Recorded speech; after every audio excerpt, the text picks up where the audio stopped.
Hello. So, media buying is dead.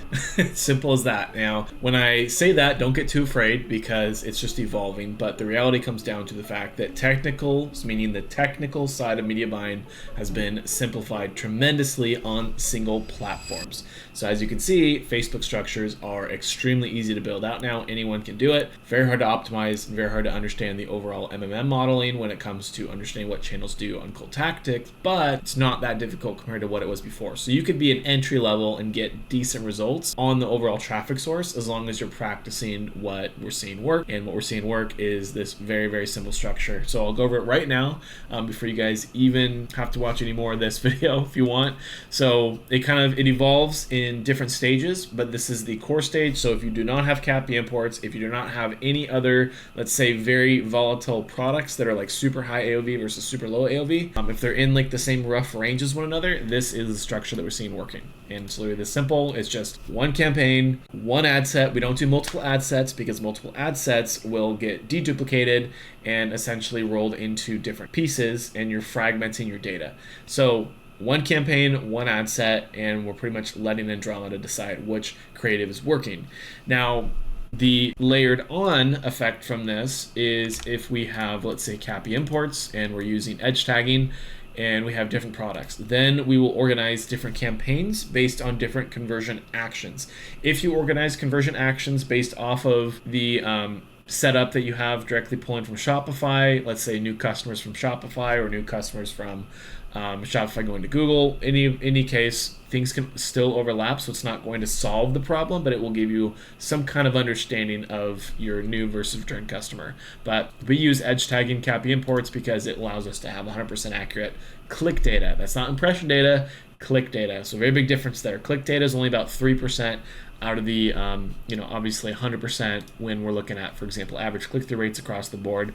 Roughly, let's just say 3%. So what that means is that there's a lot of impression data, and that bleeds over into other parts of the funnel, right? That could be top of funnel that has a lot of impressions. They don't click, but then maybe they click on a middle of funnel or bottom of funnel portion of the ad. I'm jumping ahead of it, but I just wanted to make that apparent. So anyways, if you don't have CAPI imports, one campaign, one ad set, super simple. Throw all creative in there. Very straightforward.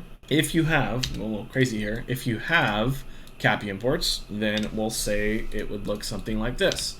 So we have this campaign over here focusing on first click, new customers, and then it's only customers that have first clicked on meta ads, right? So that's the conversion action, and that is the purchase conversion action. The same thing can be done for lead gen. Lead gen just typically doesn't face as large, or it's not as common of issues to have, multiple attribution layers that are, marketing the same audience, unless you sell a higher AOV product. If you're someone that is a local business, then yeah, you don't really need to worry about this too much. It's more about importing in the data in the first place. We'll get to that in just a moment. So anyways, for the e-commerce structure, pretty straightforward. First click, new customer meta, and then another campaign you can have, for example, new customers only, right? So it's not first click, it's new customers only. You can do that. Or, and this all depends on your media mix and how the funnel's laid out, or you can say, if I'm selling product A, then it would be first click, new customer, meta, and I'll just do A, right? So that's product A. So if someone converts on product A, then that is its own campaign, its own category. So if I'm selling like shirts and pants, this would be, for example, shirts, and then this one over here would be conversion action B, and this would be pants. Right, so shirts, pants, pretty straightforward. We want to make sure that we have creative aligned with that as well too. And this allows the algorithm to optimize towards the action of the individual audience or the type of audience that it wants to go after versus it overlapping, because what Andromeda is going to do is it's going to go and try to scoop up individuals that are in the buyer journey that are going to fulfill the product sales. So it's going to prioritize whatever the data is, essentially the majority of the data, and then go after more people like that and snowball in the direction of serving towards, let's say, product A or B or whatever the case is of the majority of data. And so as you get larger and larger spends, this gets added out more and more and more and more, and then you have product, ABC, and these are all different campaigns, one ad set, still all together, Vantage Plus. However, we're organizing it now based on the audiences of the events. Now, if you want to get fancy with this, and I'm adding on stuff because this is when you have CAPI imports, this is what you can do. is we can add in, for example, just new customers on this layer, which would be kind of more of like a middle of funnel, and then return customers if we want to focus on retention. I would say though that these two are not necessary, because these on the top section are actually going to still be somewhat warm, just because Meta is not going to be perfect at optimizing towards the specific new user. However, it's going to be something like 80% of the time it's going to be cold, roughly, right? It's not going to be 100. I'm not like giving you for sure 80%, but that's typically what we see when this has been fully optimized towards first click new customers. It's about 80-ish% new customers, and then 20% repeat or warm customers that have already come from another source. And you can see that with the different events that are segmented out. So it's kind of like your attribution as well. So the tools that we use for that, I'm just going to give you guys all the sauce, is Blotout and Edge tagging, which is also by AudienceOS. So Blotout and AudienceOS are the two that we like to work with.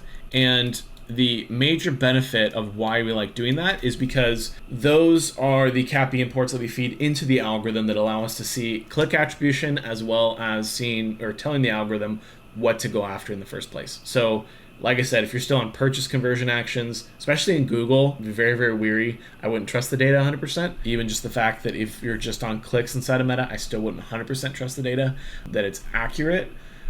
We might have more conversations about that in the future, but I'm just kind of giving you guys a hint that there's things going on when it comes to consent that we are a little bit on the fence about. And so we are pretty much saying that we will only take clients on if they're running this setup with omni-channel, because it's so, so important.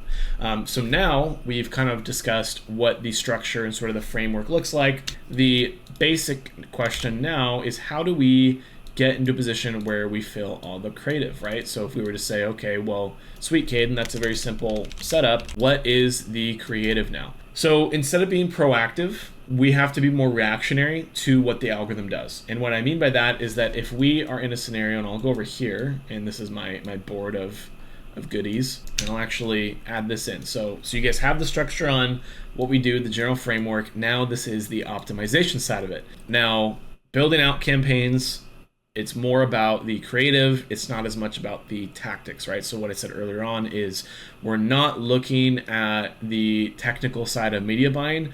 We're mainly just looking at how the creative is interacting at different parts of the funnel. So let me take a step back, because I think this might be a little too much to cover right now, but you can take a screenshot if you want.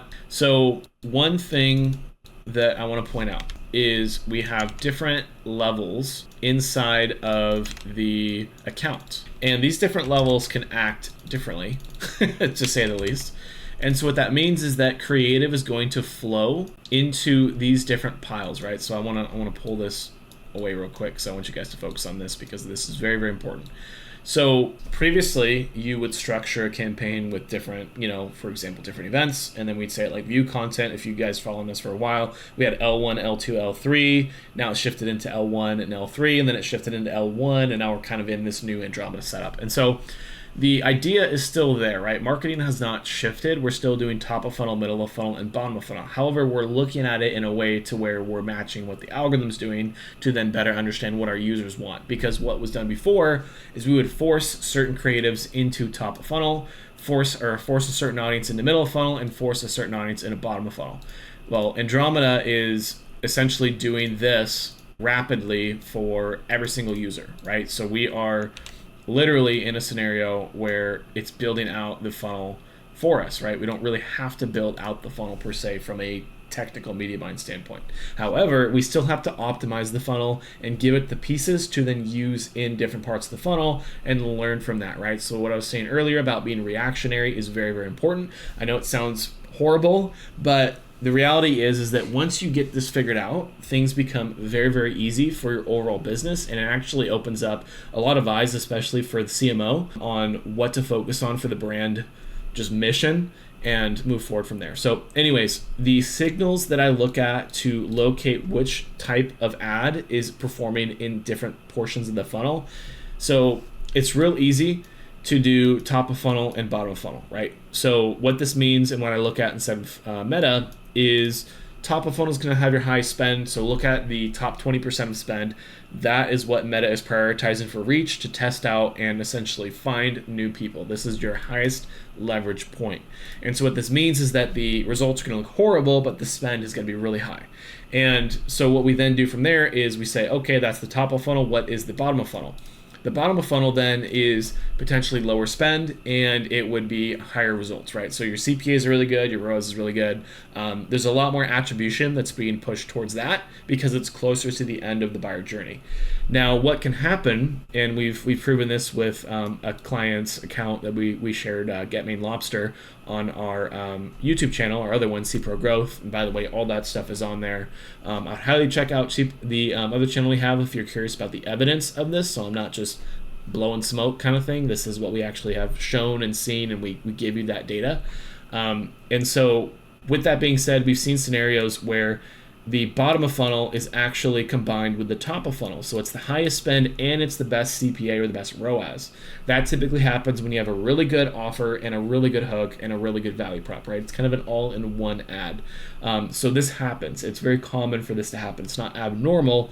However, when you're in this scenario, if you're at goal, so you're tracking your P&Ls and you see good results, then obviously don't add any more creative. You want to just scale this. Now, when it comes to understanding middle of funnel, this is probably the hardest part in the entire thing, which I would just say is like the middle in between these two. It's very hard to tell what this specifically would, like how to optimize it, because you're not really looking at conversions, but you're not really looking at cost. I would say from a priority standpoint, cost is number one, and then conversions and CPA and all that data is number two, even with CAPI imports. The main thing is that we're looking at a blend of all of this. So what this means is that if my top of funnel, middle of funnel, and bottom of funnel are all driving an overall good result towards the overall NCAC, and I've benchmarked the account saying, let's say we're at a 2x ROAS overall in the campaign, then I'm happy and that number matches, we're all good. Then our benchmark now becomes a 2x ROAS. I don't care if top of funnel showing a 0.5x or a 0.1x, right? We're past the beginning or the noob marketer where it thinks the top of funnel is going to be super good and we have to see really good ROAS to see good results. Not the case. If you actually take out top of funnel, which is what most people do, you're left with the good results of bottom of funnel, which is just product imagery, and it's not really showing it doesn't really build interest in the brand. It's more about just the offer itself in most cases. Okay, so now that we've kind of established what top of funnel, middle of funnel, and bottom of funnel is, this is the architecture that we kind of work from. So we have had access to the disruptors through John, which, if you don't know who they are, they have access to, or they work with the top 20 spend Facebook accounts in all the United States. And so we have access to one of those, and so we get insights as to what the algorithm's doing in the first place. And so what that means is we can build our architecture around that. And so this in here was actually released to us earlier about what Meta says would be the goal that it wants. So I'll kind of cover this first, and then I'll go into how we optimize that. So the first thing is we see the number one portion, which is the motivator. And then the number two is the messaging, and then the three is the visuals, and then the formats. We'll get into formats a little bit because that can be a bit complex. So the first thing is the motivator. So think of it as what is going to cause someone to buy a product in the first place. There can be many reasons, right? If you're selling shoes, we'll keep it simple. Someone maybe wants comfort. Someone maybe wants durability. Someone maybe wants to look good, right? There's all these different concepts or these motivators that will cause someone to actually buy your product, right? It could be a difference from you versus your competitor, your pricing. Like there's so many things that you can kind of dive into and then expand on from there.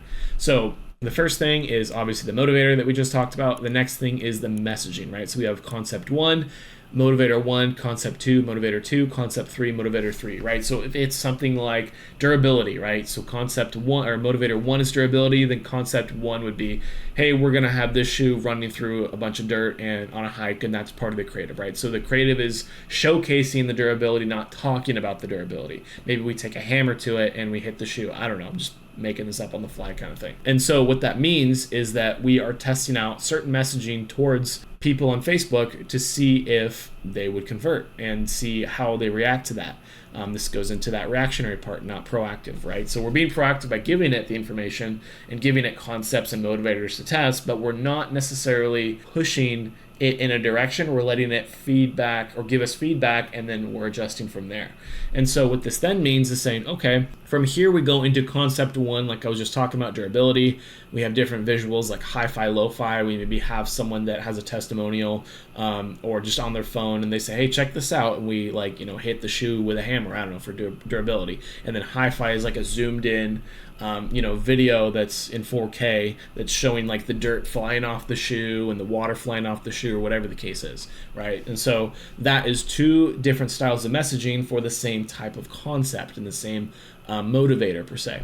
Now, what gets complex about this is that when you find something that works, you move to the lower stages.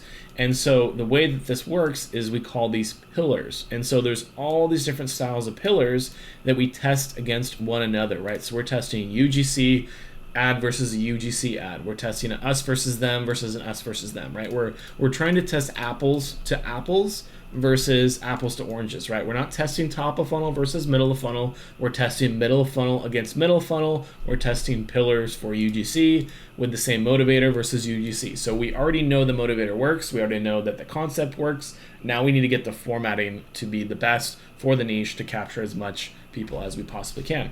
And so you can get really, really, really deep when it comes to that alone once you find a really good motivator.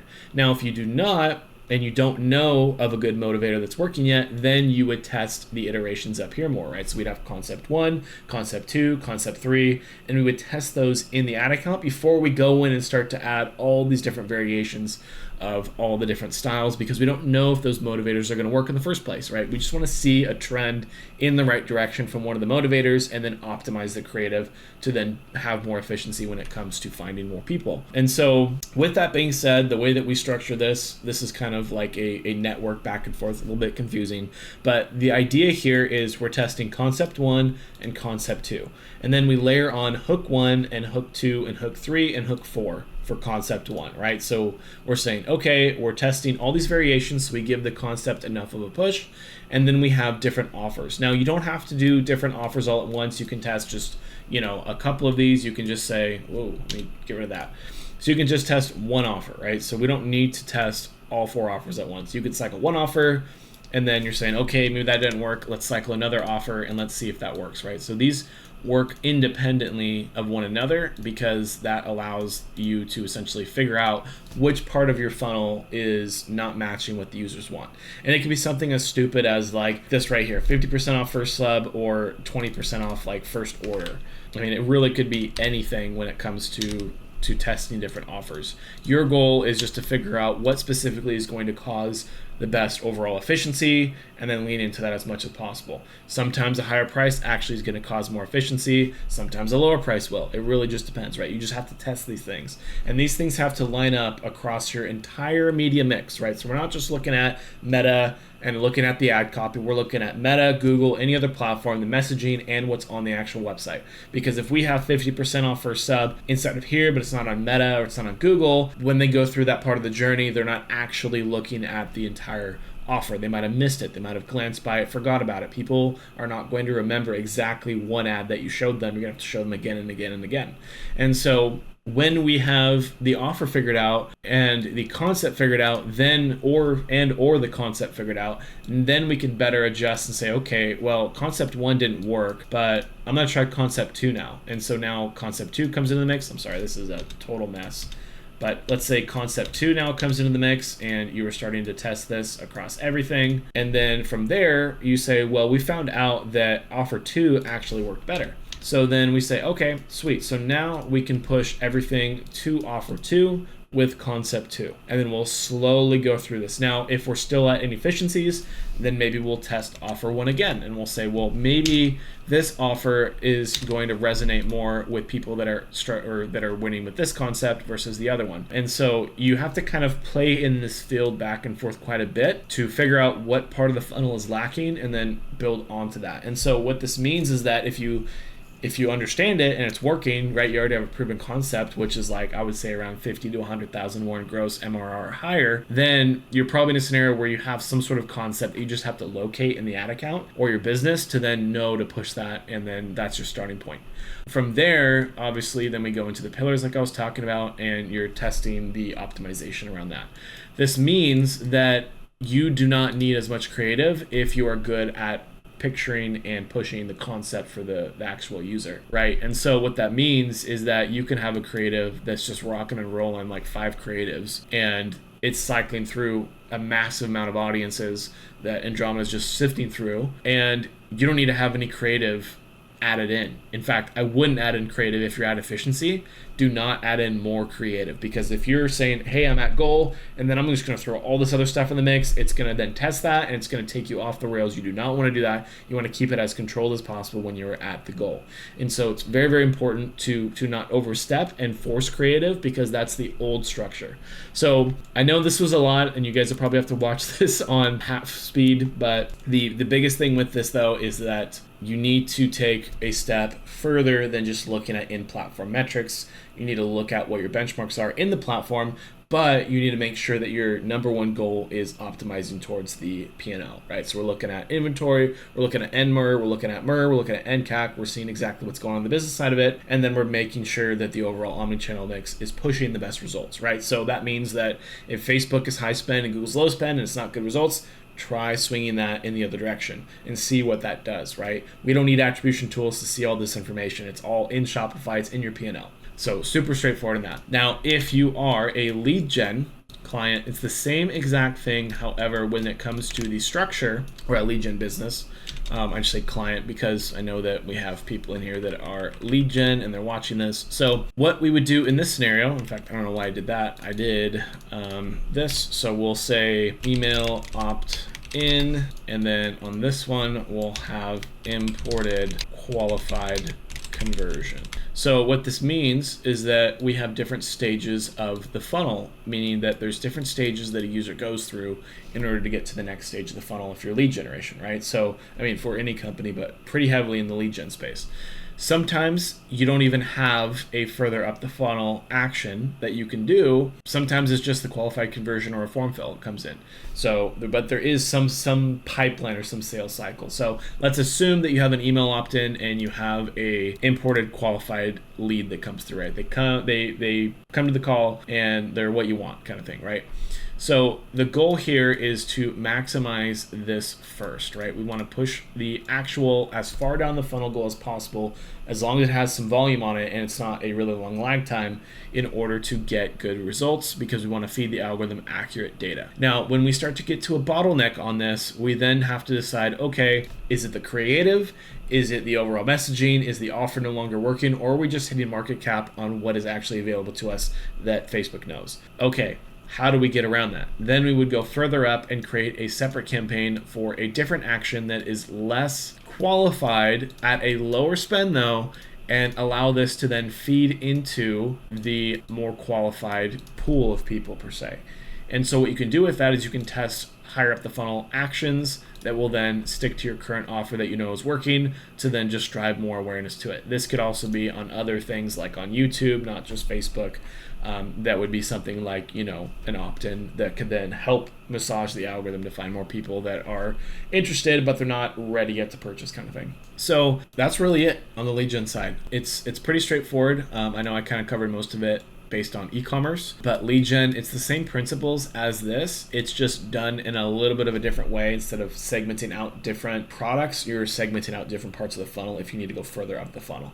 So with that being said, I know this was a lot, but this is the current thesis on how we would set up a ad account from like just a full view back level. In every single scenario, there's always going to be variations to it. So there's going to be scenarios where, you might find out that you don't need a bottom of funnel ad or a middle of funnel ad. Maybe you need a lot more bottom of funnel ads than middle of funnel ads. Maybe you need a lot more top of funnel ads. Maybe the messaging is totally off. You need to restructure your overall brand. I hate to do that to people, but it's certain situations where where you might just not have a product market fit and you have to pivot to go where the actual audience wants to go in the first place. So it's really important to look at this from I guess you can say like a CMO perspective, as well as a CFO perspective, because the old way of media buying and saying, oh, the ROAS is up or down is dead. We're looking at more macro changes now, and the highest leverage point is always going to be your offer and what you're actually, what you're selling to the client or what you're selling to the individual customer. Because at the end of the day, someone selling a good product is going to eventually win off of someone selling a bad product if they have decent marketing structure.